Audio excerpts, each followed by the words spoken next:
Dans la dernière vidéo, je vous ai dit que le très bon de Dieu se trouve en vous. J'espère qu'elle fut vraiment pour vous une bénédiction. Aujourd'hui, je vais vous expliquer comment manifester la bénédiction de l'Éternel dans nos vies. Bienvenue sur Reviens à ses pieds.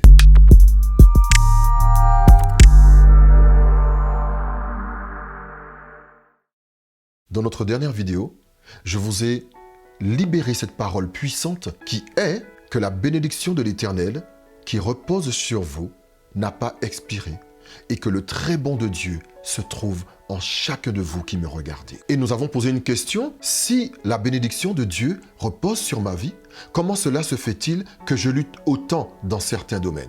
Chacun de nous avons un domaine dans lequel, pour lequel nous luttons beaucoup. Je vous ai dit donc que la bénédiction de Dieu n'a pas de date d'expiration. Que la situation dans laquelle vous êtes, ô combien elle est difficile, mais elle n'en change absolument rien à la parole que l'Éternel a déclarée. Il faut juste que vous compreniez comment cette bénédiction est dans votre vie. Vous savez, il y a beaucoup de personnes chrétiennes qui proclament, et nous proclamons le dimanche à l'église ensemble, que nous sommes la tête et non la queue, que nous sommes bénis de toute bénédiction en Jésus-Christ. Nous le proclamons dans nos prières. Nous déclarons nous faisons toute forme de prière pour dire que la bénédiction de l'Éternel est dans notre vie. Maintenant, en étant honnête, combien de personnes qui réellement déclarent la bénédiction de Dieu dans leur vie la manifestent réellement? Combien de personnes qui déclarent la bénédiction de l'Éternel dans leur vie la voient réellement se manifester? En fait, il y a plusieurs problèmes qui nous empêchent de comprendre la bénédiction de Dieu. Le premier, à mon sens, c'est ce que j'appelle les mauvaises conceptions ou les barrières limitantes. Nous avons une mauvaise conception, une mauvaise image de la bénédiction de l'Éternel. Malheureusement, en 2021, l'heure, jour, année à laquelle je tourne cette vidéo, la bénédiction de l'Éternel est liée essentiellement au matériel. Elle est rattachée aux voitures, elle est rattachée aux marques de voitures que vous avez, elle est rattachée aux vêtements que vous portez, elle est rattachée aux possessions matérielles que vous avez. Malheureusement, en 2021, c'est à cela que la bénédiction de l'Éternel est jugée dans la vie d'autrui.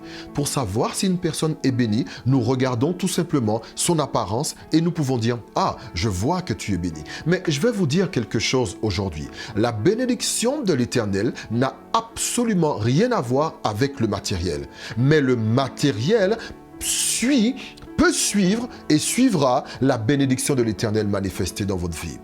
Le matériel n'est pas la bénédiction de l'Éternel. Le matériel, les richesses ne sont pas la bénédiction de l'Éternel. Elles ne sont que résultat de la bénédiction de l'Éternel.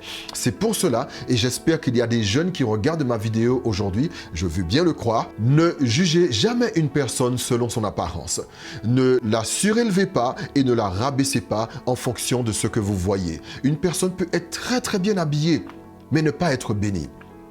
Et une personne peut être habillée de manière très modeste et marcher avec la bénédiction de l'Éternel en permanence dans sa vie. Donc vous devez comprendre que la bénédiction de l'Éternel n'a absolument rien à voir avec les possessions matérielles ou une quelconque position sociale. Comment cela se fait-il que nous luttions autant pour voir cette bénédiction se manifester? Pour cela, je vais prendre un exemple et j'espère que celui-ci va vraiment vous aider. Nous devons comprendre comment se manifeste la bénédiction de l'Éternel. N'oubliez pas que la semaine dernière, nous avons pris ensemble un passage qui se trouve dans Genèse au chapitre 1. Et si vous le voulez bien, on va le prendre. Prenons ensemble Genèse au chapitre 1, verset 11. Puis Dieu dit que la terre produise de la verdure, de l'herbe portant de la semence, des arbres fruitiers donnant du fruit selon leur espèce, et ayant en eux leur semence sur la terre, et cela fut ainsi. Les arbres et les herbes sont la création de Dieu. Maintenant, imaginez que je vous prenne et que je vous mette au milieu de cette forêt que Dieu vient de créer et que je vous dise « tu es béni ». Et je m'en vais. Dans un premier temps, je pense que vous serez content parce qu'il y a de beaux arbres, il y a des arbres fruitiers, il y a certainement des mangues, des noix de coco, des bananes, en fait, plein de choses. Et là, vous serez content, vous direz « waouh, je suis vraiment béni parce qu'il y a plein de choses à manger, il y a plein de choses, il y a plein de beaux arbres, il y a plein de belles choses. » Mais au bout d'un certain temps, vous seriez frustré parce que finalement, c'est bien beau parce qu'il y a des arbres, il y a des bananiers, il y a des cocotiers, il y a des grands arbres qui font 20 mètres, 30 mètres. Il y a beaucoup de belles plantes, il y a beaucoup d'herbes vertes, mais quelque part, vous seriez frustré. Si je vous prenais et que je vous mettais dans cette forêt en vous disant « vous êtes béni », vous seriez frustré. Pourquoi? Parce que votre système de pensée serait essentiellement limité à ce que vous voyez. Et voilà pourquoi nous avons du mal à manifester la bénédiction de l'Éternel, parce que notre système de pensée est limité uniquement à ce que nous voyons. Mais maintenant, si un charpentier se trouve aussi avec vous dans cette forêt, il serait frustré de vous voir frustré. Pourquoi? Parce que son système de pensée est totalement différent du vôtre. Car là où vous voyez un arbre, lui, il voit une table. Là où vous voyez un arbre, lui, il voit une chaise. Là où vous voyez, comme chez nous, il y a un arbre qui s'appelle mahogany. C'est un grand arbre magnifique. Là où vous voyez un arbre comme le mahogany, lui, il voit un meuble. Parce que son système de pensée est totalement différent du vôtre. Lorsque Dieu dit que tu es béni, il ne dit pas qu'il te donnera une mallette remplie d'argent. Il ne dit pas nécessairement qu'il va déverser sur toi de l'or et de l'argent. Mais il dit, je te place dans un environnement où se trouve de la bénédiction brute, comme les arbres des forêts. Maintenant, c'est à toi d'élargir ton système de pensée parce que j'ai placé en toi de la fécondité et de la créativité pour pouvoir prendre cet arbre et donner cours à ton imagination et de faire tout ce que tes mains et tout ce que ton imagination voient. C'est pour cela que j'ai dit dans la première vidéo que le très bon de Dieu se trouve en toi. Combien de personnes ont inventé des choses suite à des erreurs qu'ils ont commises? Il y a un bonbon célèbre en France dont j'oublie le nom, donc ceux qui se rappellent du nom de ce bonbon, vous me le tapez dans les commentaires. Il y a un bonbon qui est vraiment célèbre en France, qui est multicolore, qui a été créé suite à une erreur de recette. C'est-à-dire que la personne, elle a essayé et essayé et essayé et essayé et finalement, suite à une erreur, ça a donné place à un bonbon. Est-ce que vous savez que la plupart des choses qui sont dans nos maisons sont le fruit de dizaines et dizaines et voire des centaines d'heures de travail, même des semaines, des jours, des mois, des années de travail. Et c'est au millième essai que le produit a fonctionné. Le très bon de Dieu se trouve en toi.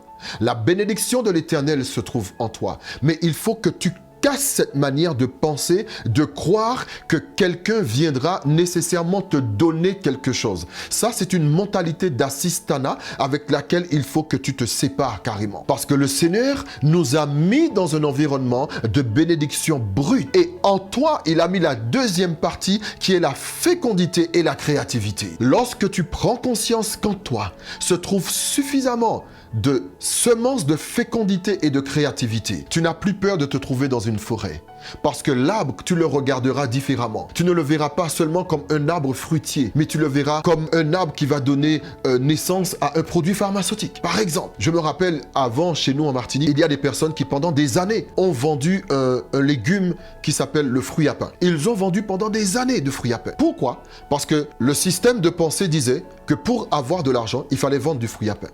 Jusqu'à ce qu'un jour, quelqu'un se mette à regarder le fruit à pain différemment. Il a regardé le fruit à pain différemment et il s'est dit, tiens, et si on coupait le fruit à pain et qu'on le faisait cuire d'une certaine manière et qu'on le vendait? Ça a donné droit à une première recette. Et ensuite, il y a une autre personne qui s'est dit, tiens, si on transformait le fruit à pain jusqu'à ce qu'on puisse obtenir un sorbet, ça a donné droit encore à une autre recette. Jusqu'à ce que quelqu'un dise, et si on prenait le fruit à pain et qu'on inventait un produit pour la peau? Et ça donne encore une autre recette. La bénédiction de l'Éternel est près de toi. Elle est certainement dans ton jardin. Elle est certainement au sous-sol de ta maison. Elle est certainement dans tes mains. Juste casse les barrières limitantes et ose rêver autrement. Que Dieu te bénisse. C'est maintenant le temps pour toi de manifester. Regarde bien autour de toi parce que Dieu t'a placé dans un environnement où la bénédiction se trouve à l'état brut. Et c'est à toi d'aller chercher et de transformer cette bénédiction. Dans le nom de Jésus, soyez bénis. Bye bye.